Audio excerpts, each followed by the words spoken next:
Meie tänane kolmas matš toimub amatöörreeglite järgi kehakaalus 70,3 kilogrammi. Matši pikkus 3x3 minutit. Teie ees täpse käega Anatoly Tšornbai Ukrainast ja järeleandmatu Henri Must, matši vahekohtunik Mikko Aaltonen. No nii, selle matši siis vahekohtunikuks Mikko Aaltonen peaks ka olema õhtustes profimatšides tema nii-öelda tööl.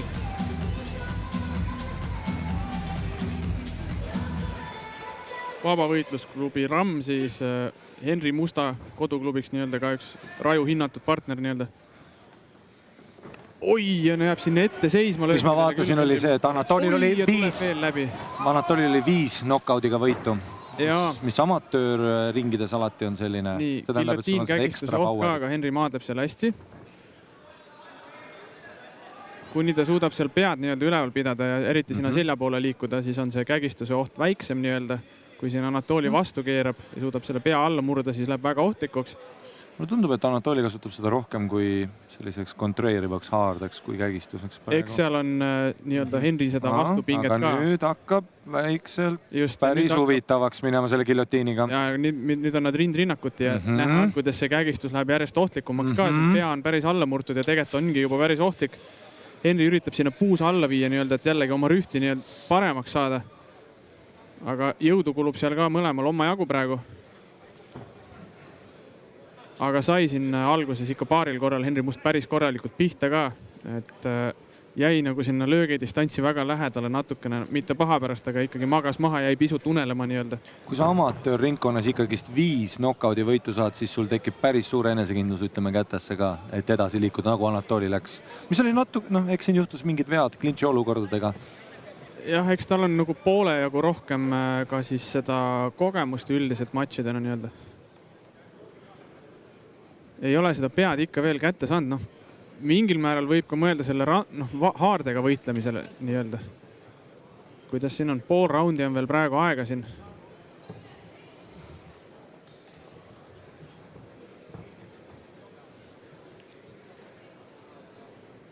Nii, nüüd läheb teise käega appi ka. Rohkem on siin kägistuse õhku nii-öelda. Üritab ümber pöörata siiski. Nüüd on Henril päris halb olukord, ilus põlv sealt Anatoli poolt. Ja 70,3 on see kaaluklass, see on siis põhimõtteliselt kergkaal 155 naela, kes on harjunud nii-öelda profia jälgima.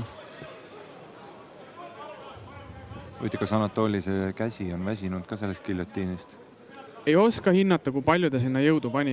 Et võib olla nii, võib olla naa. Ta tundub, et nagu pahast kohast nii-öelda punnitama ei läinud. Okei. Huvitav eraldus. Üsna kiiresti praegu, jah. Tundub, et täna on päris kiired. Klintši väga pikalt ei hoita. See enesekindlus Anatolil oma kätesse on ja frontkick läks päris napilt mööda. Ja, hästi, nüüd luges ära põiklas, jah. Tegi ühe pette, et Anatoli viskaks selle löögi välja ja siis läks super maha viimine. Hästi ajastatud ja ette valmistatud, jah. Seda üldist pea liikumist ei ole nagu väga palju, aga siin hästi pettis välja. No, esimese raundi, ma ei teagi tegelikult, kuidas sa seda... Minul ütleks Anatoli guillotini oht. Ta sai lõpuks selle, kuidas nad lahendasid selle olukorra, oli tegelikult Anatoli domineerivas asendis, surus teda vastu puuri ja löökidega see tämm natuke ehmatas Henrit. Jaa, no see ei mitte ehmatanud, see lihtsalt oligi ohtlik. Et jah, seal ikka ta sai haiget natuke ka, ma arvan. Aga sai nagu teiseks raundiks joonise ikkagi, et tuleb päris kiiret maha viia, et seal maadluses tal omad võimalused on. Guillotiini suhtes peab olema lihtsalt tähelepanelik, hästi siin nagu näeme kordusest veel korra. Vahetab nurga ära, et tegelikult üsna kergelt õnnestus lõpetada. Võitlusklubi Rammu üks treeneritest, Herman Vesiaid näen seal, samuti rajul võistelnud. Et kindlasti juhendab Henrit hästi praegu, et mina ütleks, et siit peab selle Anatolit selle plahvatuse vedru kätte saama, nagu ta selle viimase mahaviimisega tegi, siis minema. Et ilmselgane, et Anatoli tuleb praegu otse peale. Ja kaaluelis läheb ilmselgelt Henrile, kui ma vaatan nende füüsiseid. Jah, ei teagi. Henril on päris selline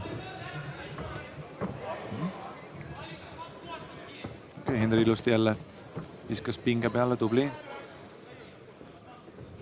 Anatoli viskab igat lööki.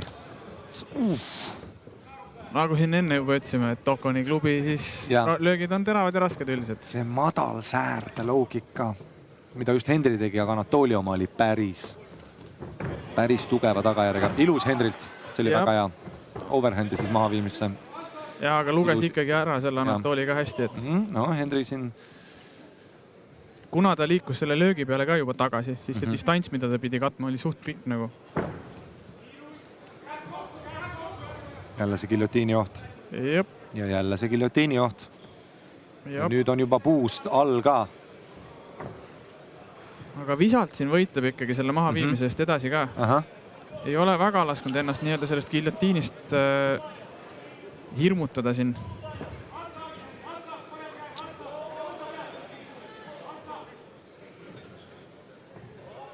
Imura haaret vaatan Henri, jah. Aga pigem ta ikkagi, hetkel vähemalt veel ei kontrolli nii-öelda vastase keha piisavalt ka, et see Kimura haare on võimas, aga jah, et kui sul keha asend ei ole nii-öelda õige, siis...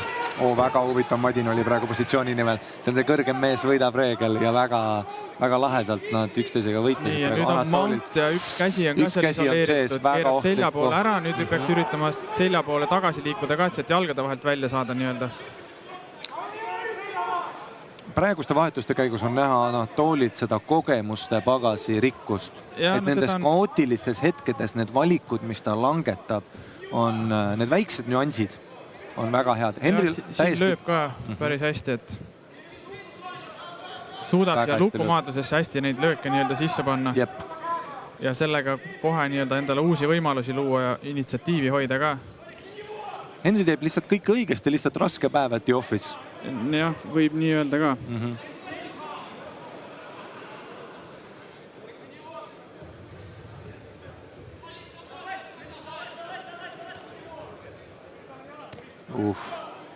See raskus Anatoli kätte. Jalad on ristis, siin mõtleb nüüd, kas jala lukule põhimõtteliselt sealt saab puusaga teha tegelikult teoreetiliselt risti kätest. Aga löögid on rasked, mis seal pähe tulevad ka. Hakkas juba vaatama.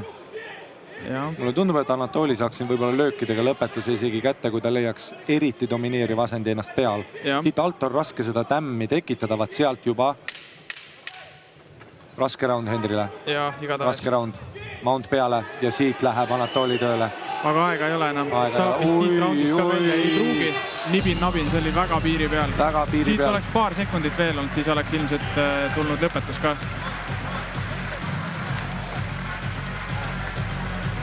Et jah, siit roundist pääses napid praegu, see on üsna kindel. Ja väga väsinud on ka, et ta oli palju sellistes keerulistes kohtades nii-öelda. Pidi palju pingutama, et seal liikuda elus püsida ja näha on, et Anatoli Tšornobai on siin nüüd ka värske mees. Tal maadlus oli ka ikka väga hea. Selle Anatoli need otsused, mis ta langetas, kuidas ta kontrollis tema keha, tehes samal ajal tämmisid highlightidest näeme ka sinna mounti minek. Oleks see matš 10 sekki veel läinud, oleks ilmselt läbi. Ma ütlen ausalt, ma arvan, et see oleks vähemasti piisanud. Ütleme 1-2 lööki veel. Kohtunikud tegelikult oli ikkagi, ma arvan, seal sekkumisele lähedal. Ja see kehakeel hakkas vaikselt ka nagu natuke halvemaks nii-öelda minema.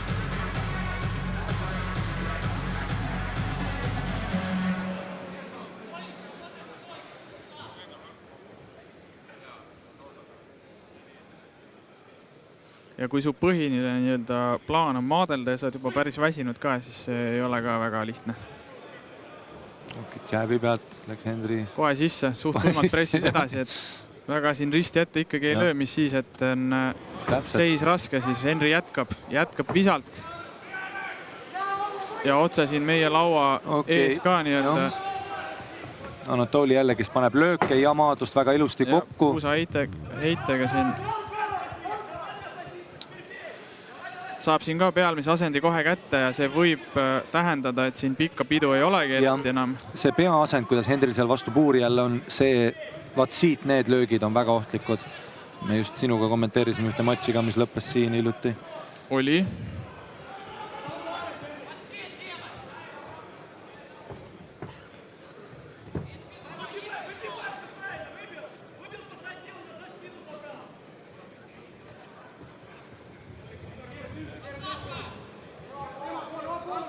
üritab siin jala alt ära lüüa ja maha viia.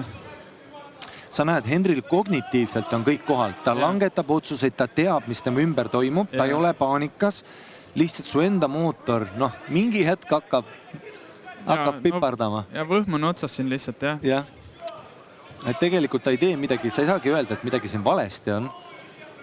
Lihtsalt see väsimus, see kardiovaskulaarne. Jah.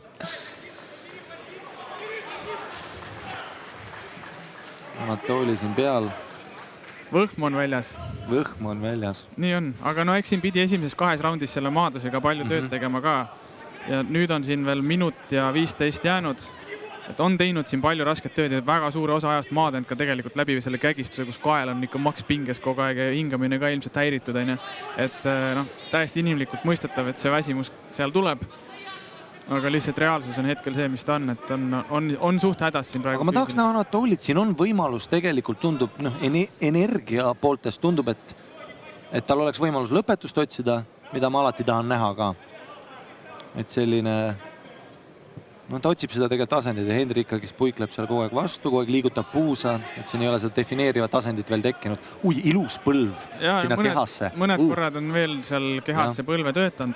Ta tegi seda enne ka, isegi puusa töötas, see on väga mõnus rütmi murdmine jälle.